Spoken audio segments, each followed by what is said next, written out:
Well, it's great to be back at this lecture hall, and I certainly see a lot of familiar faces in the audience, so we hope to catch up with you after the seminar. So today I'd like to just present some results of a component of a piece of work that Synergies Economics was involved in with the Department of Water, Environmental Regulation, and I see our project manager from Department of Water, Bueren, is in the audience, so, which is great because he will also potentially have some perspectives to bring to this presentation, maybe in question time. And if I say anything out of order, Bueren, just straighten me out.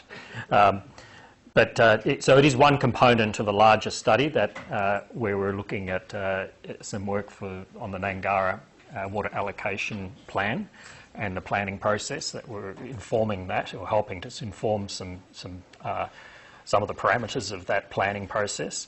And this particular piece of work was looking at trying to get some values around how the community values public green open space or green public space, and which was, when we looked back at the literature, we thought, before we started the study, we thought we could just go to the literature and there'd be a whole heap of non-market valuation studies already in place, which we could then transfer some benefits from those studies. But when we started trawling through the literature, particularly the Australian literature, which we thought was most relevant, there was actually a real paucity of work that we could lay our hands on around the particular aspects of how green space is managed. People had looked at it before from a generic perspective, but they hadn't chiselled down and said, well, what are the functional elements or attributes of a public green park or garden that people really value, and hence if you change some of the management of that park and ended up with a different looking park or functional park, how would people be affected? So that was our purpose. And so the policy context for the study was that water demands for keeping public open space green are large and growing in Perth because of Perth's growing population. Perth's groundwater supplies, however, are declining in many areas, particularly evident in the Gnangara groundwater area. So the key policy question is, what's the marginal value of maintaining POS, public open space, keeping it green over summer instead of letting it go brown if you didn't have the sprinklers to irrigate that and the water available to keep it green. So we wanted to try to understand what's the Perth community's willingness to trade off green grass for other maybe substitutes, which might look green, but they aren't grass. And we're also keen to understand what the cost of reducing, water allocations to council would be in terms of, what is the social cost of that. So I think a lot of you are familiar with the chart on the right. It's a profile of over time of groundwater levels in the Gnangara area and sort of north of the Perth, north of the Swan River, and so it's clearly there's been a downward trend for many years, and that's been caused by reduced recharge and what many would classify as unsustainable levels of abstraction. There is a bit of an uplift that you see in the last couple of years, and I understand that's through a bit more of a higher rainfall in the last couple of years, which has helped to assist in that recharge. So the declining groundwater levels are causing environmental degradation and future risks to groundwater-dependent ecosystems are of a concern. There's also declining bore pressures for those irrigators that are drawing from the groundwater, so they're having to go a bit deeper to get their water, and also declining water quality as salt water intrudes and acid intrudes into the water in the aquifer. So all of this is not looking, particularly good, and so there's contemplation at the moment around the need to cut back on the allocations through licensing cuts. So look, then we get to a question, well, which sector do we cut? And clearly there's different users in this system, this being the area in question. And you'll notice that this slice here, POS, public open space, that's how much water is currently consumed by public gardens. And it's about 46 gigalitres, or 16% of the total water use. And these are numbers estimated by the Department of Water.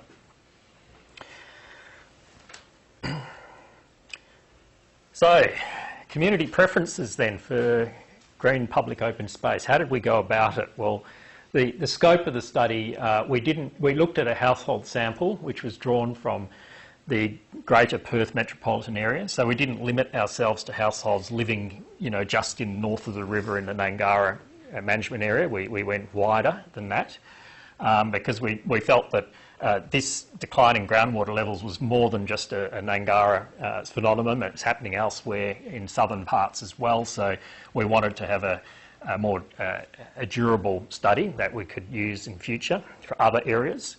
And there was also, we made some scope boundaries around the types of public spaces we'd look at. So public parks were in, public gardens, public verges and public median strips down the middle of roads. They were all in, but we excluded playing fields and school ovals, which we didn't touch those. Can I ask why you did that?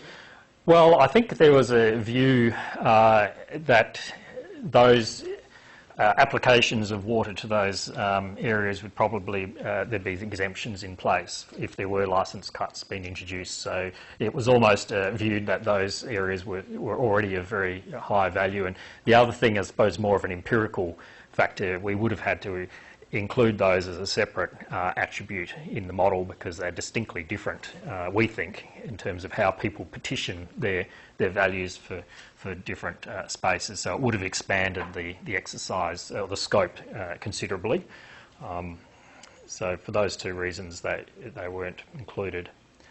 So our approach was to look at preferences for different public open space attributes, and they were specified outcomes of different management alternatives. And I gather that I'm making an assumption that most people in the room have had some familiarity with choice modelling, so I won't go through the details of how that technique works, but we present to people different alternatives that are specified in terms of the levels of attributes. So we used a web-based choice modelling survey, 525 Perth households. We excluded renters from the survey because our payment vehicle in this was some of the alternatives were obviously going to be require some investment, and we looked at recouping that, cost recovering that investment through an increase in council rates. And clearly renters don't pay the rates the landlords do, so we excluded people that were renting.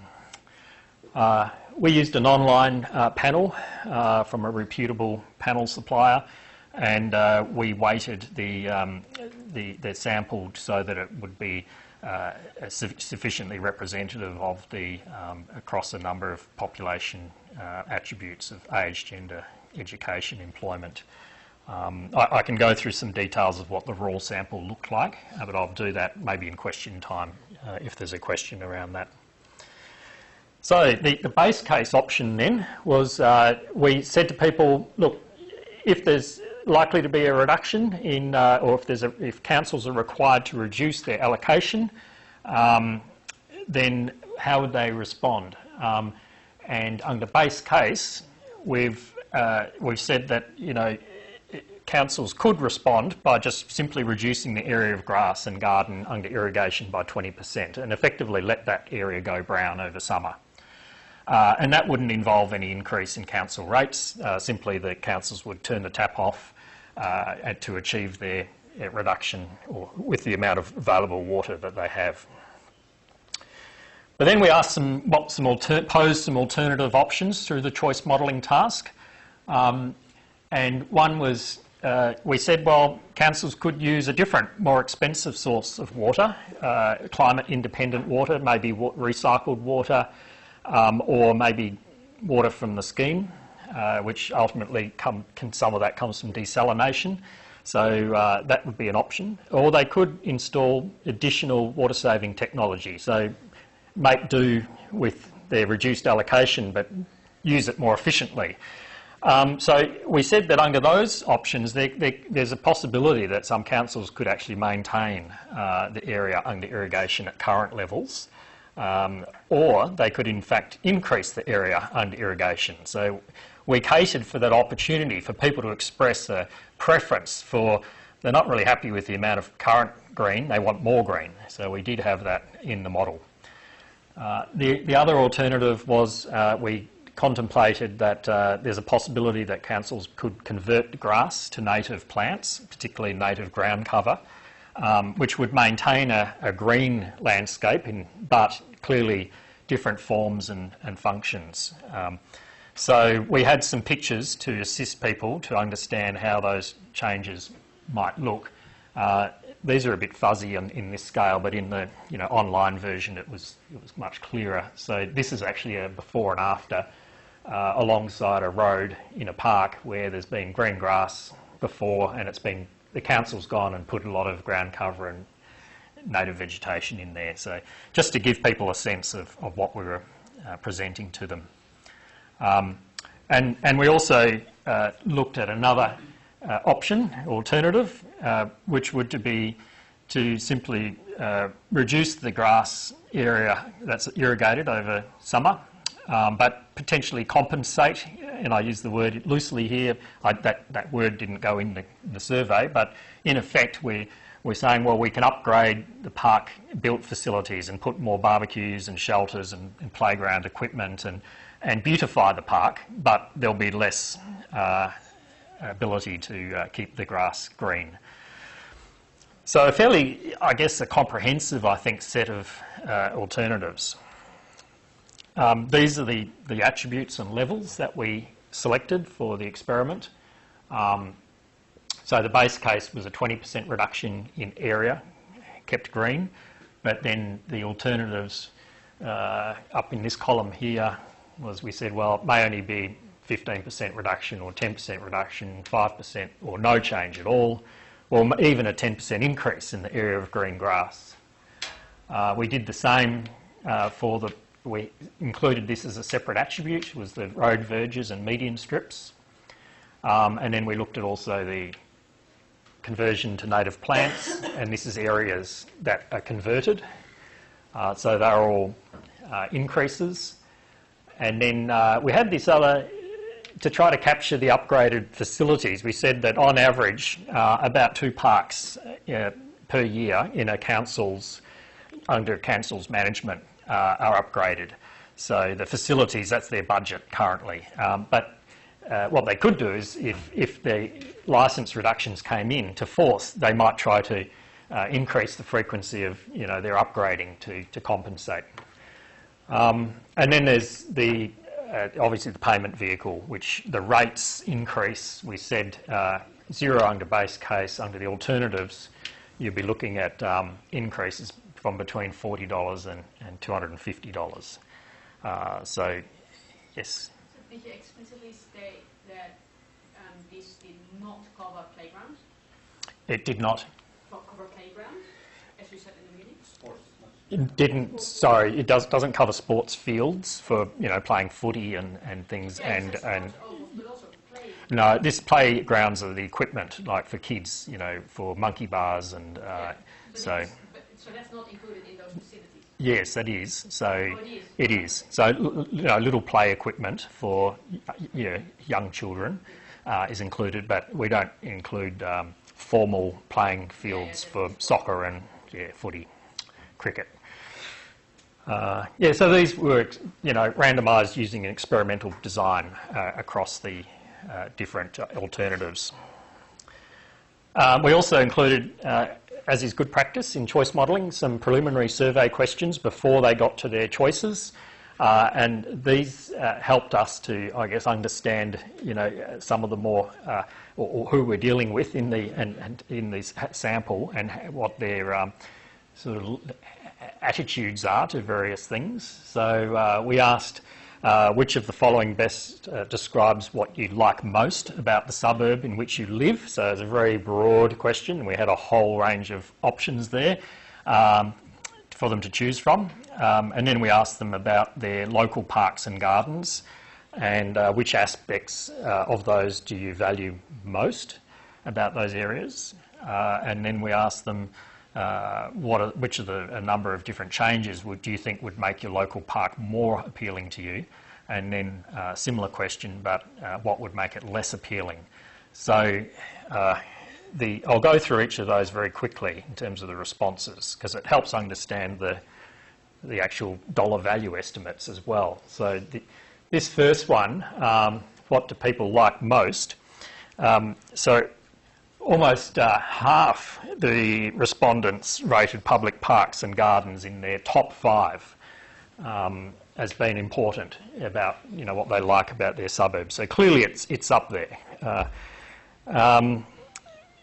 But the green and leafy streets and median strips, not so important, but nevertheless it scored for almost 30%, included in their top 5.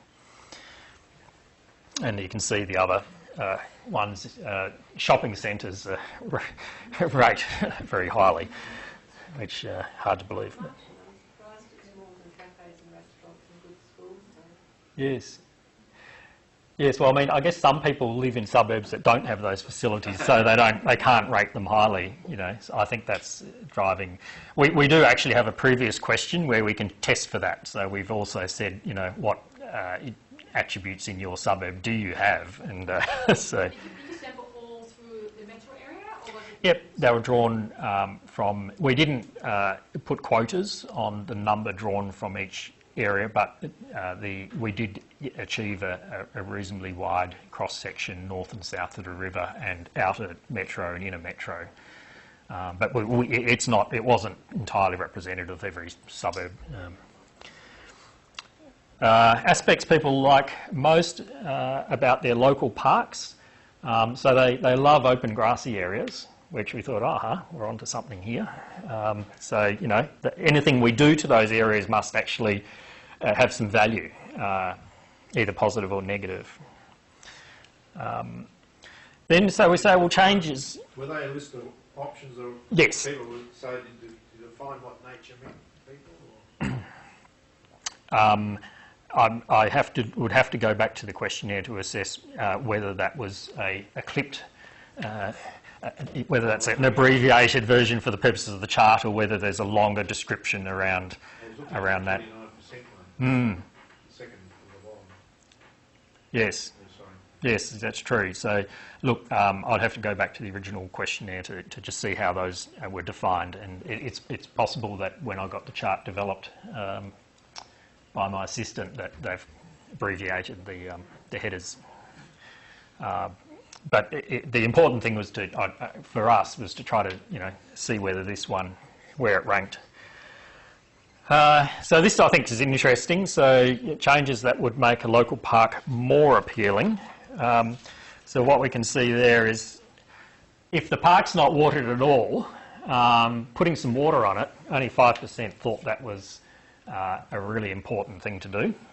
And then we looked at, whether keeping more grassed areas watered over summer, only 10% thought that was a really appealing thing or valuable thing for them. And this is before we even talked about the fact that, there'd be some costs involved. So this is assuming that it's at no cost to people. They are not looking for more grassed areas, or most of the sample aren't.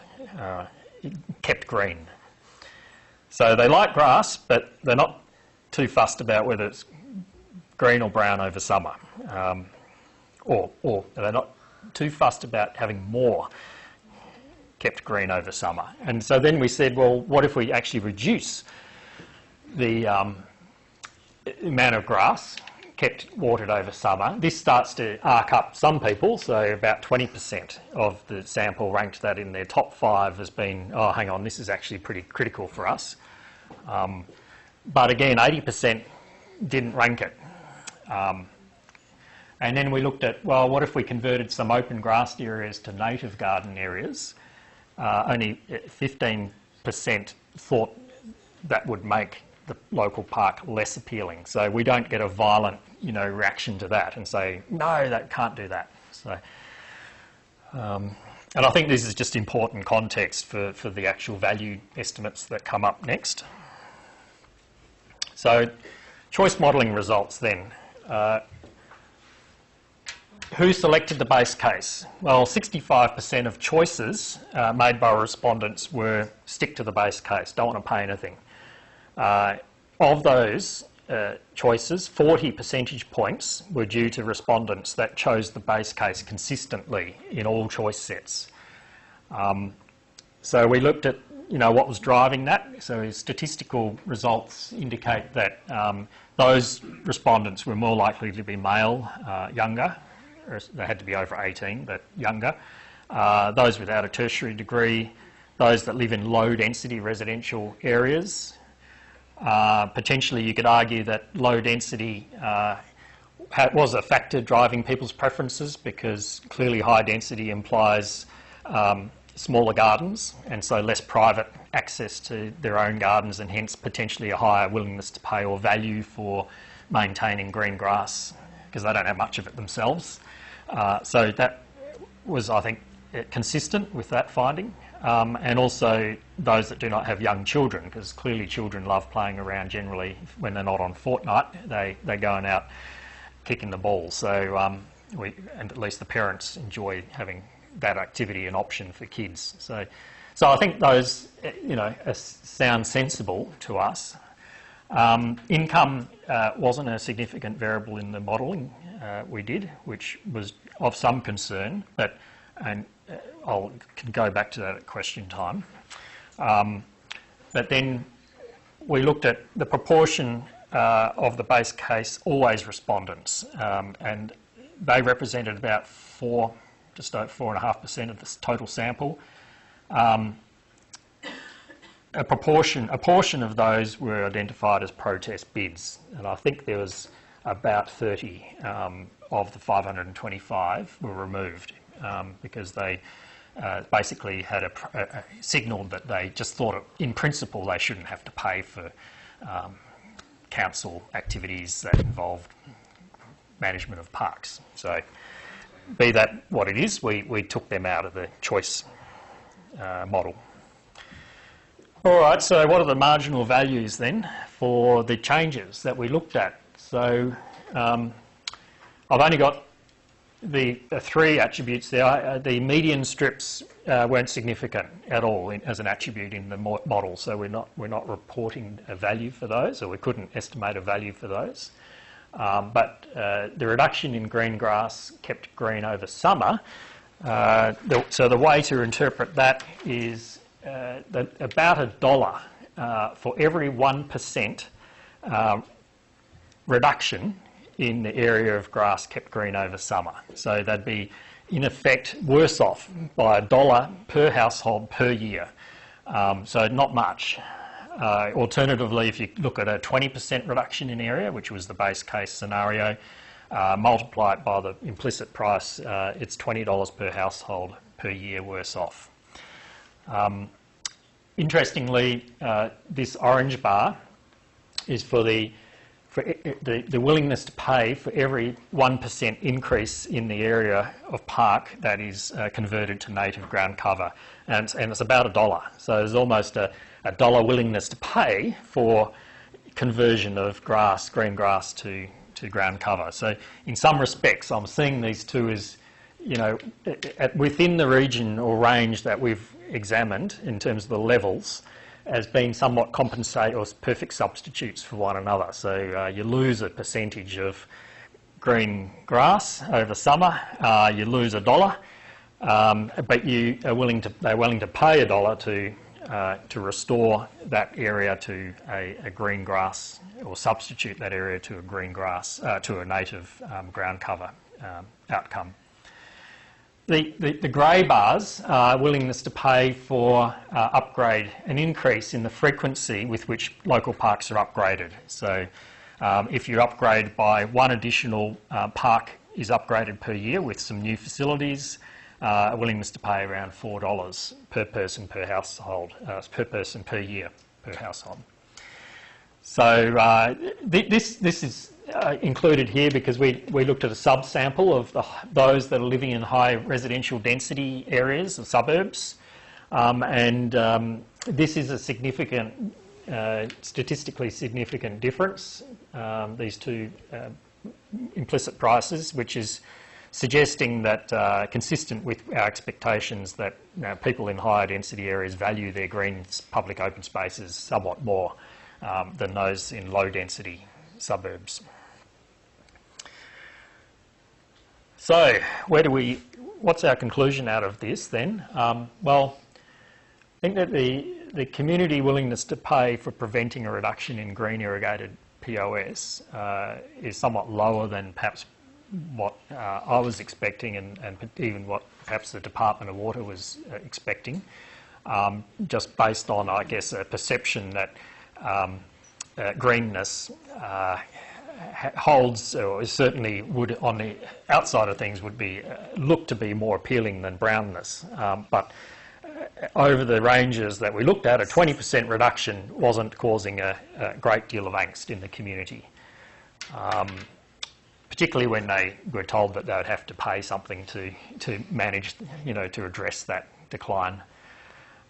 It also implies that the results imply that other attributes of POS can deliver some comparable or compensating benefits, at least for the scale of green grass reduction tested. We think that, water-wise education, that's been pretty much a feature of Perth for many years now, both from Department of Water and Government and Water Corporation, may have contributed to people's low values for maintaining green grass over summer. And there was certainly, when we looked at the debrief questions, a good proportion of people indicated that they thought it was scandalous to be wasting good water on keeping grass green when it's a scarce resource. So there is that, I guess, ethos or within the community about the use of water for what they view as lower value outcomes. There was a finding that people care less about green grass on median strips, and so that would indicate to us that potentially councils could let these areas go brown with minimal value loss to the community. Or when I say go brown, they could replace it with some ground cover or rather than a lush grass. Finally, I think this particular sample was characterised as having a real substantial heterogeneity of preferences across those four attributes. So while the mean value was quite low, there were some very outliers at either end of the spectrum that, according to my colleague Russell Blamey, who was the econometrician who did the econometrics for this work, was surprised at the level of heterogeneity in the sample, and so that average value tends to mask that heterogeneity, and he's been playing around with some alternative models to try to actually capture that heterogeneity in the preferences or the taste weights. So look, I might leave it there and maybe open it up for some questions.